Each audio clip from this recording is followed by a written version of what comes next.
1 2 3 1 2 3 1 2 3 test 1 2 3.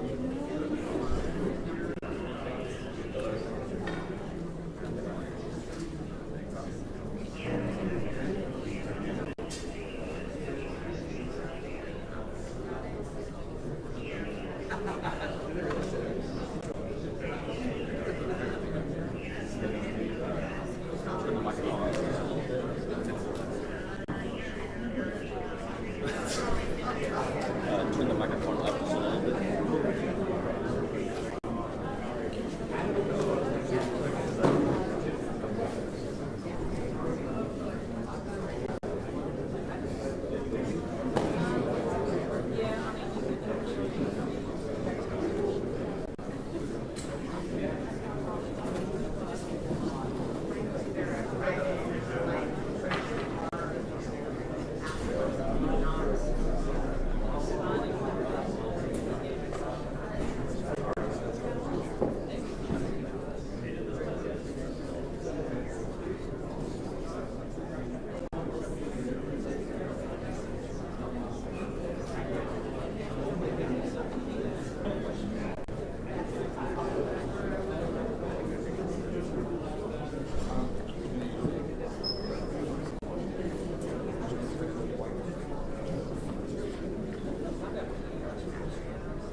Hey, what's up, dude? Hey, what's going on, man? Hey, live view.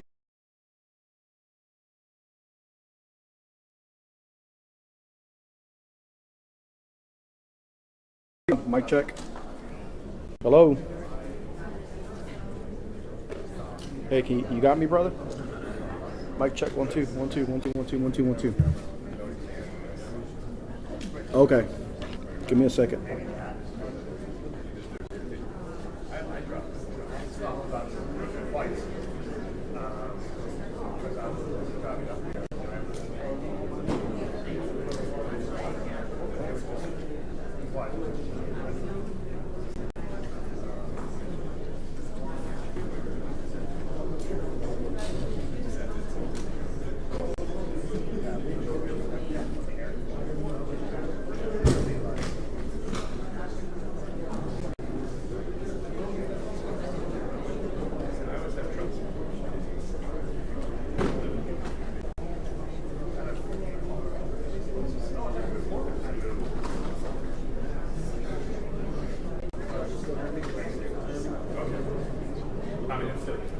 Hello.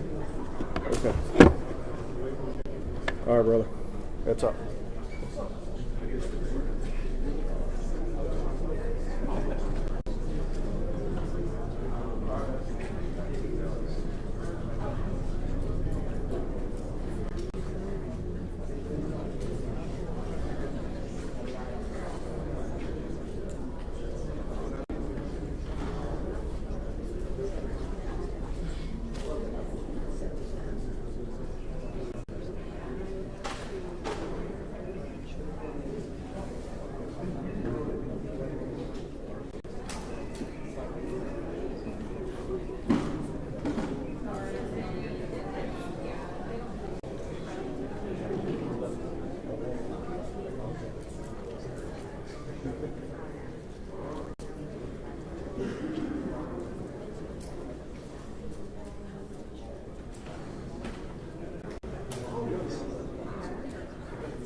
Okay,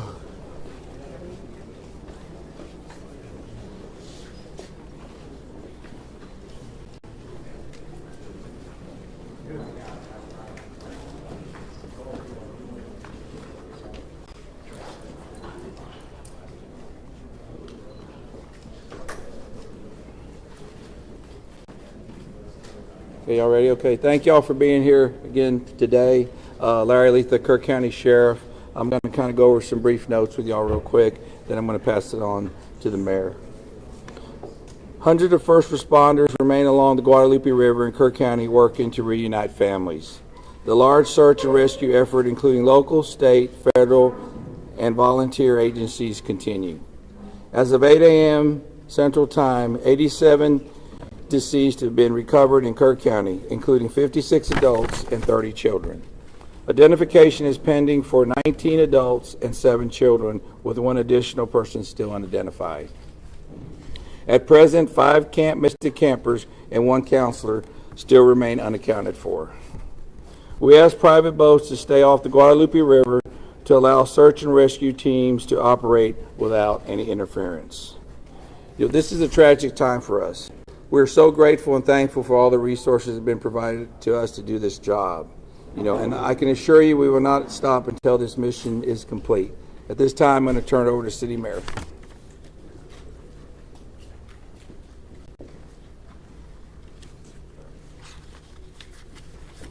Thank you for being here. I'm Joe Herring Jr. I'm Mayor of the City of Kerrville.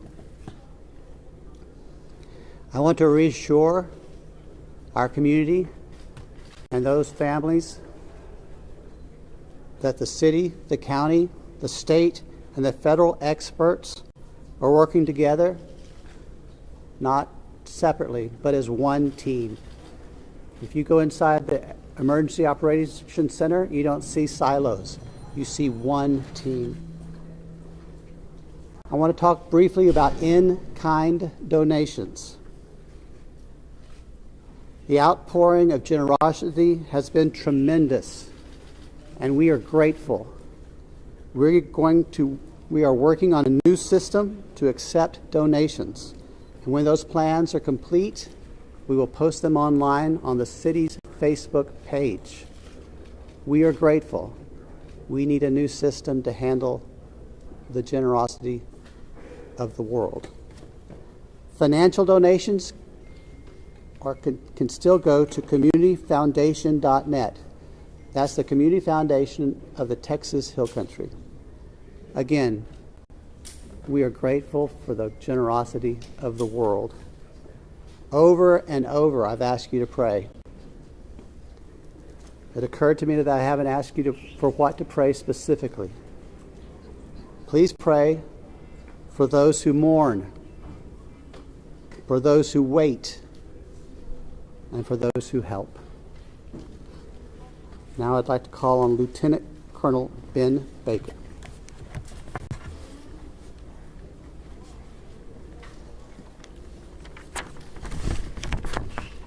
Morning, everyone. Thank you for being here. My name is Ben Baker, Lieutenant Colonel for Texas Game Wardens. I'd like to start out by thanking the Mayor, Sheriff, Chief, our local state partners, Texas Department of Public Safety, and the many others that have responded to this tragic event. We as Texas are strong, and together we face adversity. Your Texas Game Wardens responded in the early mornings of Friday to this tragic event, along with many other local and state partners. Since the early mornings of Friday, your Texas Gamers have had over 300 game wardens in the area, serving the people of the state of Texas and the citizens of Kerr County. Among that, we've searched 26 river miles since the tragic event has started. We've had approximately 444 rescues, 30 recoveries. Some of our resources and assets we have dedicated to this tragic event include 2 helicopters with hoist teams, 12 drone teams, 10 K9 units, 9 swiftwater boat crews, 15 airboats, 16 UTVs, and 169 four-wheel drive vehicles. Your Texas game wardens will remain here and serving the community. We just ask you to continue to pray for the victims, for the families, for your first responders, for everyone involved. We'll open it up now to questions, if anybody has any. Can you talk about how challenging it is for you guys in the mud, the big trees? What's been like the different terrain? No, thank you for that question. Extremely challenging. You know, we've got, of course, your Texas game wardens out there, your local, your state partners, Texas Task Force 1. We've got the National Forest Service out there. We've got A&M Forest Service. We've got numerous responders with specialized capabilities where we've got these large pile of debris. And with our canines and you know, when we're trying to make these recoveries, these large piles can be very obstructive. And to get deep into these piles, it's very hazardous. And those specialized teams have to go in there layer by layer because our first responders, also the safety of them is concerned. So it's extremely treacherous, time-consuming, it's dirty work, the water's still there. So we're having to go layer by layer, peeling these off to make those recoveries. So we're... What about mentally? Like when you guys stumble across someone who may be deceased, how do you process that? Absolutely. We process it the best we can. We have professionals in place, our crisis intervention team. All the agencies have some members representing there. And officer wellness is a first responder wellness is a key component to these operations. So we're maintaining and monitoring our officer wellness, our first responder wellness. We're making sure they have the support. It's very tragic whenever you see human life. But to see a child in that loss of life is extremely tragic. More rain is expected to come down west of us, and eventually it's going to get down to Guadalupe River. Is that going to put a halt to the searches? And if not, how are you going to change the trajectory of the search and rescue operations? So with the water coming down, that is always a concern. And I'm sure you've been monitoring the last couple of days where we've had some reports of maybe some additional water coming in. Obviously, that's going to impact the search and recovery efforts. You know, us with numerous other agencies do have air capabilities, drone capabilities. We've got numerous fixed wing, rotary helicopters here. So it will alter our patrol patterns and alter our searches, but it won't deter them. I have a question for the specific discussions and actions were taken between the time the first flood emergency alert came in at 1:14 a.m. and then when the river first started flooding homes hours later. What were the specific actions and discussions that happened in those hours? Can you repeat that again, please? Absolutely. I would like to know, if you outline, please, what the specific actions and discussions were that local officials took between 1:14 a.m., that's when the first flood emergency alert came out, and hours later when the river first started flooding. What happened in those hours? What I can tell you, when I was first notified, it was around the 4 to 5 area. One of my sergeants was in dispatch when the first calls started coming in, the actual 911 calls come in. Like at 4 in the morning? It was between 4 and 5 when I got notified. Okay, but prior to that, in that 3 to 4 area, my understanding is, and we're in the process of trying to put a timeline. You know, that's going to take a little bit of time. As I've told you several times, that is not my priority this time. There's 3 priorities. That's locating the people out there, identifying and notifying the next of kin. That is what I'm taking as my job as sheriff here to do. Okay. With all due respect, sir, I think that the community here is asking these questions. What happened? When did it happen? Was the emergency manager awake at the time? Did they push the button to issue an emergency alert? Sir, it's not that easy when you just push a button, okay? There's a lot more to that. And we've told you several times. So did it happen, sir? I can't tell you at this time. You Okay. can't tell me if the emergency manager of the Sheriff, county actually issued an emergency Sheriff, alert. okay. Sheriff, who Shimon, is just give me a second. Emergency Answer the question. Operations Center? Who Let him runs answer the question. the Emergency I'll come back to you. Operations I ain't going nowhere. Appreciate it. Center? Who runs the Emergency Operations Center? We have a communication center, a dispatch, okay? We have a communication center. That's where the calls actually go to the police department, then they're forwarded to Right, us. but leading up to this, in monitoring the weather, there's In any large city, in any state, there's an Office of Emergency Management that is monitoring the weather, that is watching and listening and getting briefings. Who was getting those briefings in this city, in this county? Who was receiving that information? And who would have ultimately made the decision to evacuate, hearing what was coming in from the Weather Service and other people? Okay, what we would have done when we get notified. Okay, I'm going to tell you. You're not emergency management, though, right? The sheriff's not EOC. No, there is Who no, is I meant EOC? as the city. Yeah. I believe that. So we understand you have many questions. Right. Hang on. No, I understand, but you're not going to answer the question because that's up to the city manager and the mayor to answer those Correct. questions. County emergency. We understand That's you the have judge. many Where is questions. the judge? The judge is not here. We understand that. But right now, this team up here is focused on We bringing people understand that too, home. but there are a number That's of our focus. questions that are All those leading up to questions this. will be answered, but the priority right now It seems like you're is ducking bringing the- people home. We totally understand that, and we value the incredible work that is being done by the first responders. We're seeing them out there muddy and sweaty and grinding it out day after day.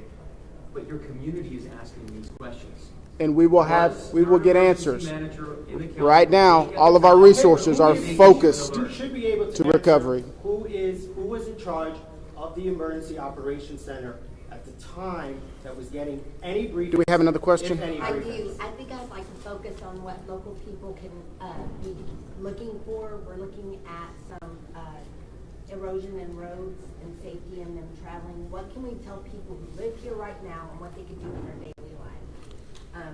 Should they worry about traveling on roads? Do we know anything about that infrastructure? Sure, absolutely. Jonathan Lamb, Kerrville Police Department. So we know that there's substantial road damage. Some roads have been closed for safety. We've got crews out there in the county shoring them up and making sure that people can travel to and from. What we're asking for the public to do to assist us is if they believe that they have seen someone, a victim, notify emergency services. Call 911, let us know, or use our non-emergency numbers, area code 830-257-8181. Contact our dispatch team and we will send officers out there. We also ask folks to limit their travel.